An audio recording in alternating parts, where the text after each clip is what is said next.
OnePlus has ditched Facebook bloatware on the 8T and future phones.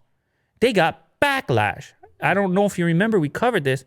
OnePlus 8, OnePlus 8 Pro, they came with the Facebook stuff pre-installed. It was a deal that OnePlus made with Facebook for the pre-install, and I'm sure they got paid for it handsomely. You know, Facebook, they love an install here and there. They love a user here and there. Yes. And so I guess they got a few with those devices, but then people, they went on a, you know, OnePlus has a pretty robust communication with their users and their community. And they were hearing from the community, no, thank you. No, thank you to the bloat. And in fact, it was one of the things with OnePlus as far as having a really quick and simple user experience, like removing bloat, removing animations. It's kind of part of the DNA. So it felt weird to have this extra stuff that kind of wasn't part of the DNA of the company. Yeah. I'm using the Pixel right now, right? And Vanilla Android. it's a vanilla experience. Yes.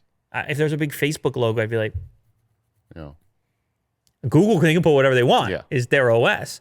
But if there's a big Facebook logo, that's me scratching my temple, by the way. So anyway, they backtracked, and I like that, Will. I don't mind the backtrack. I'm not the guy that sits there and goes, told you so. I don't think it's any good to that. Yeah. You want to encourage companies, people, to make changes if you don't appreciate something. That means they're responsive. It means they care. It means they're listening. It means your input matters. Yeah. That's OnePlus's track record, right? They listen to their customers. They listen up. Yeah. So I don't get mad at it. I don't say told you so, and I don't think it's useful in most cases to do that. Of course, you know, a track record can go way off course, but in OnePlus's case, this is kind of an aberration. It was an unusual move. Maybe they thought nobody was going to notice, but they listened to the customers and they got rid of it, and they said, okay, not on the 8T and not for the foreseeable future on these type of installs. So that probably goes for Facebook. It probably goes for other apps as well that may make a similar request and may offer boatloads of money for boatloads of bloatware.